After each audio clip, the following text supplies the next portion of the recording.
कवि दर्शन सुनिए कियो मानव मानव सब एक है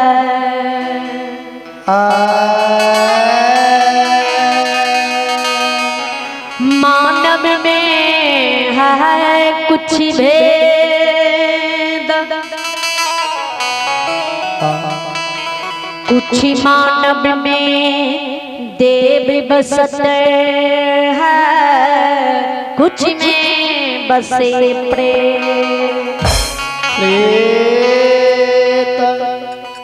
विचार करें जी परमात्मा हर मानव का एक समान सृजन है, एक शरीर, दो हाथ, दो पांव, दो आंख, एक दिमाग, एक जीव। फिर भी मानव मानव घात के जानवर बन रही है। केना यो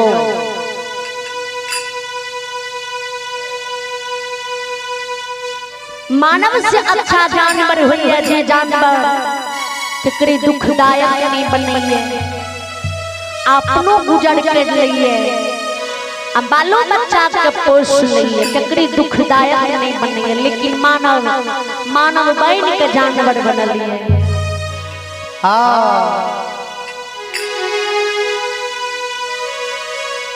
दिमाग रहती हुई बुद्धि रहती हुई मानव जानवर बन के दूसरा दुखदायक बन जाइए, जानवर से बितर बन जाइए।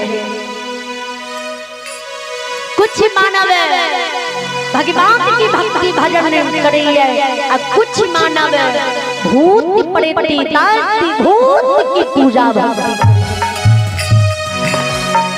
यही से गोसाई जी दर्शन जी मानव मानव सब एक है, मानव में कुछ भेद है अब कुछ मानव में देव बसत है अब कुछ में बसे प्रेत।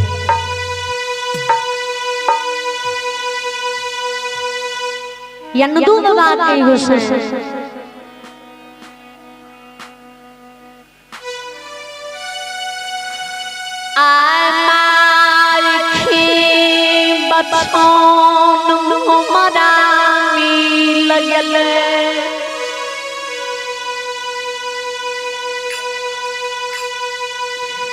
जब तक मकुमा में हमारा शरीर समांग रहले बाँव भुजा में बाल रहले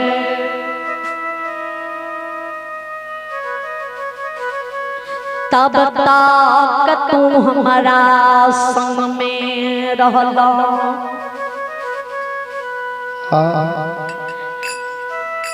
या हमारा जवानी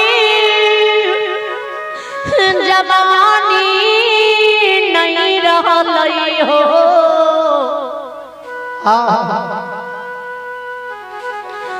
जवानी लगलई बुढ़ापा हमारा या गल भगवान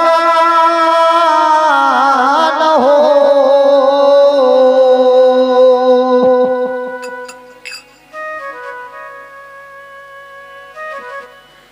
बेसी बुढ़ा गले सर के बाल पाक गले बत्तीसो मुख के दांत झड़ गलई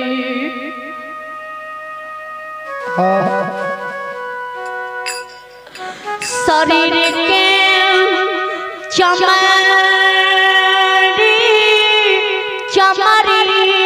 घुईट गलई हो पैरुख के थोड़ भाग लिए बल के हीन भाग लिए बाँव भुजा में बल नहीं छे लाठी के सहारा धइए ओ ब्रह्मा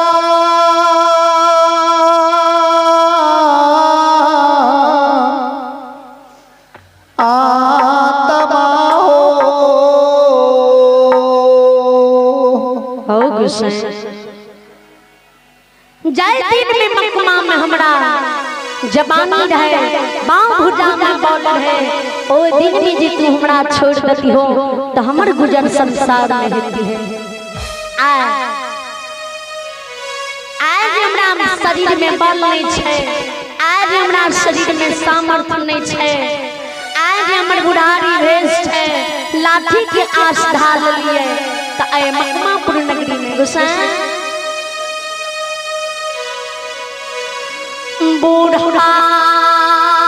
बुढ़ारी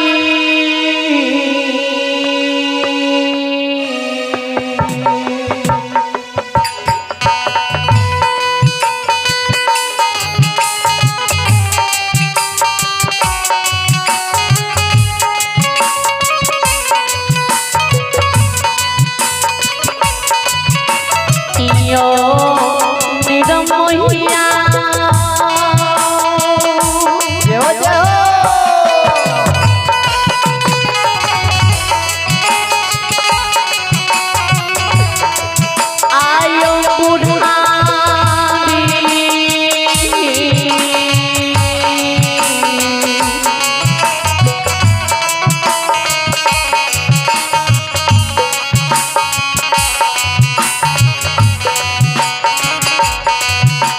हो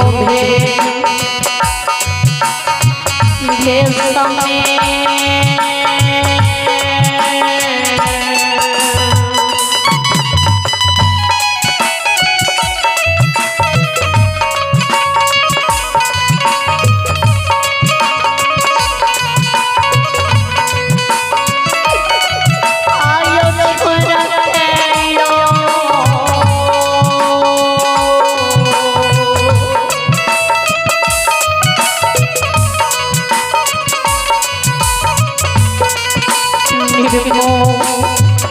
मोहिया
तुमको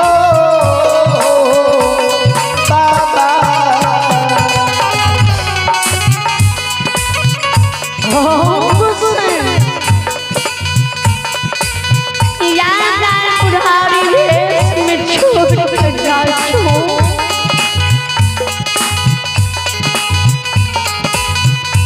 ठीक हमर माय मर जे माय मर के नहीं मान लिए आज तू हमरा भाई के कपनियार बना के छोड़ रहल हो दरबार बात के हो बुढ़ाई ए हम चकरे नहीं थकल लिए सब अपने थका गेले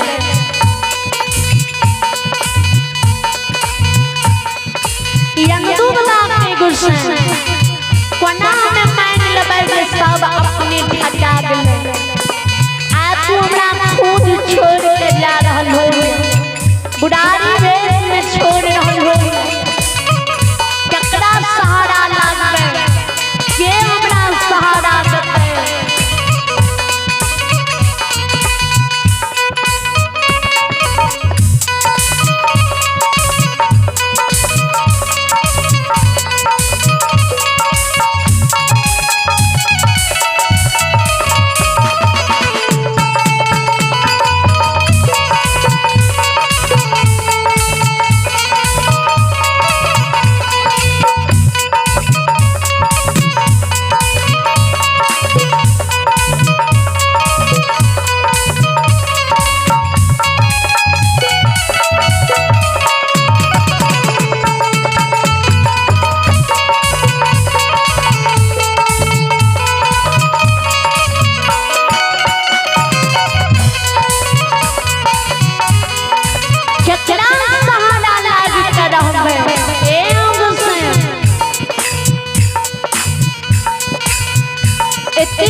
तोड़ भक्ति तोड़ पूजा तोड़ दुआ आराधना करिया लेकिन हमरा तू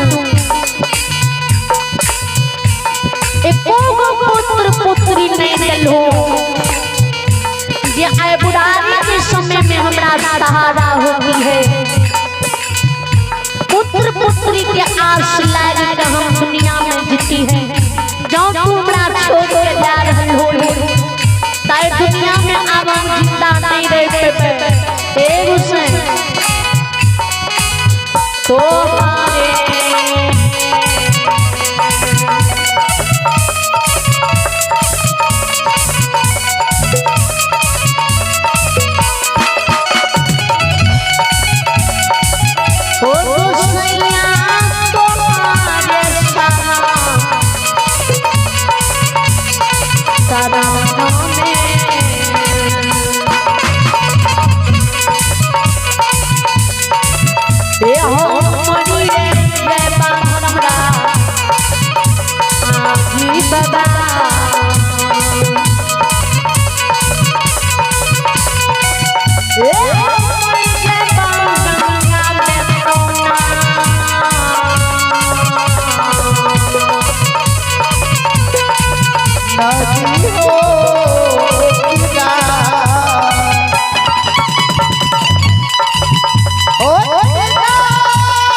तोरे शरण में आ मर जीवा प्राण के तेज देवा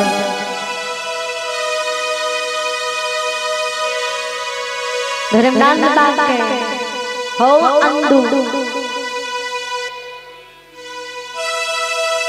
आ के नाम लाके तू हमरा दोषी बना रहल हो जी गोसाई। तू हमरा एको पुत्र पुत्री नहीं दिला, निवंश राख दिला। केना हमर वंश आगा बढ़ते आ केकरा सहारा हम लागबे। बेटा बेटी के लोग जन्म दै छै त बुढ़ारी समय में बेटा बेटी सहारा होय छै।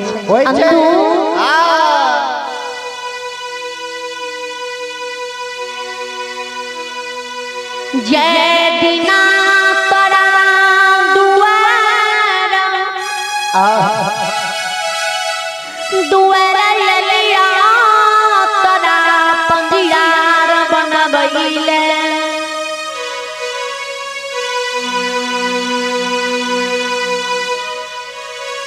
अब पंजियार बना के गेलिया आ जय दीना तोरा मकमा में जी तू महा गरीब हो।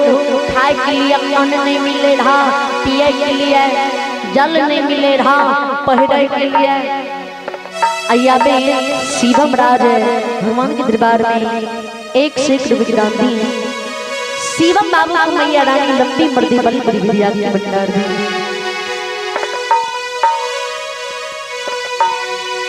ये हो दो पिन्हाई के लिए वस्त्र नहीं मिले रहा, तन पर वस्त्र नहीं रहा, छप्पर पर खर नहीं रहा, घर में अमदू खर्ची नहीं रहा। आगा देखे कौआ तोरा घर घुसे रहा, पछा देखे बाहर होए रहा।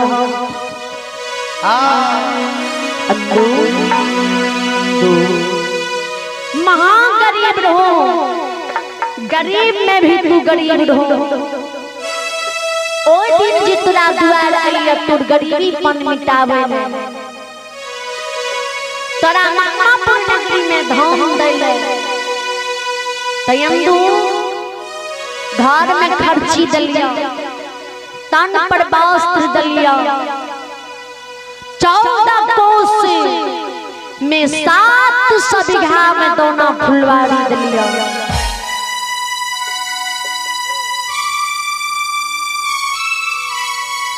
माल से अंदू तला मलोरिया बना दिया। आ तोरा कहलिया जे अंदू जे भी खुआस छ तू मांग ले। काल के दिन में तू हमरा नहीं कहियो, हमरा दोषी नहीं बनइयो, हमरा गोसाई कुछो नहीं देलके।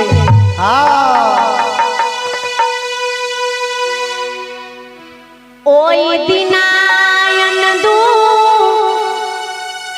धन देख के धन में लोभा गेला हो। बेटा बेटी बंसी बढ़ाबई याद तोरा नहीं अइला। अनदू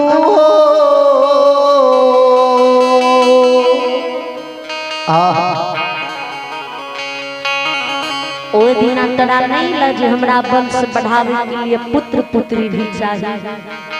तब तक तू धन देखला गरीब के जी 2-4 पैसा मिल जाए छै ने तो ओकर मन तो सिक्का पर चढ़ जाए छै। की करबै धन के लालची सब है। की करबै नहीं करबै तब यो थोड़बा धन में अंदू तुम बोड़ा गेल हो। नित दिन तोरा द्वार पर तू धर्म के सभा लगावे रहो। ए अंदू कढ़िया का काया आ बांधिन का पुत्र मरछनी के कोई सुधारे रहो। जाओ जाओ निर्धन का धन दे रहो, धनवान के शरीर समान दे रहो, अंधा के आंख सुझा दे रहो, बहिरा के सर्वंग काम सुना दे रहो। अंदू जब जब तोरा अंग में रहलिया, तोरा द्वार पर रहलिया, तोरा घर में रहलिया, तब तक अंदू मकमा में आए काहियो ने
के हो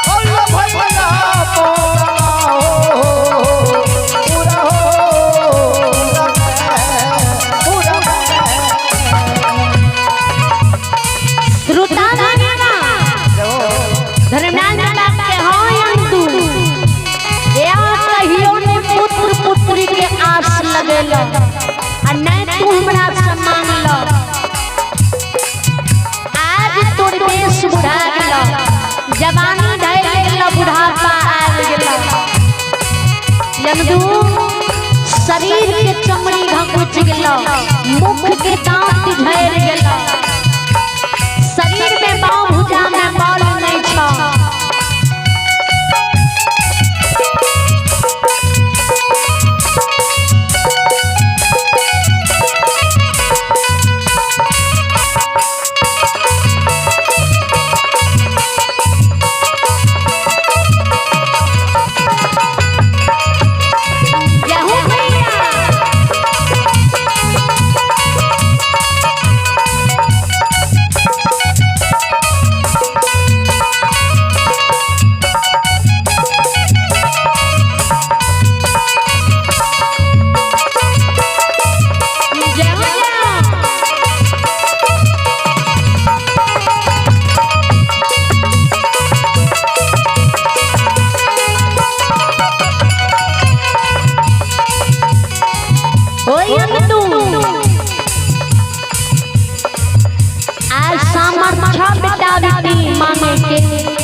पैदा करके तोरा घर में घर भी मिलता नहीं मिलता अब तू पुत्र की मोह अंधु छोड़ दो आ बुढ़ारी भेष में पुत्र के आस नहीं कर आज अंधु तू कह तू हमरा छोड़ रहलिए तोरा नहीं छोड़ रहलिए ए ओ अंधु जब तोर जवानी रहा न तो 4 बजे परात काल सूर्य के भीतरे दोना बाग से फूल तोड़ के आन के आ गंगा नदी से गंगा जल लाइन के हमरा गहबर कर नीप पोछी फूल पत्ती धूप धूमन जला के हमर भक्ति करे रहो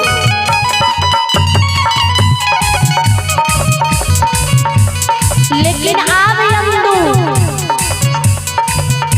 12 बजे तू सुइत के उठै छौ दिन दुपहरिया 2 बजे तू लाठी के झगनी हाथ के फुलबाड़ी जाय छौ तब तक में फुलबाड़ी में सब फूल का भमरा चाट जाइए अब भमरा के चतल का फूल तोड़ के आने छौ तब तू गंगा नदी से जल लाने छो 4 बज जाइए शाम पड़ जाइए अब संझिया के समय में अंदू हमरा रहबर वर्गी पोछ के धूप धुमन जला के हे बुढ़ाई अंदू आयु झूठा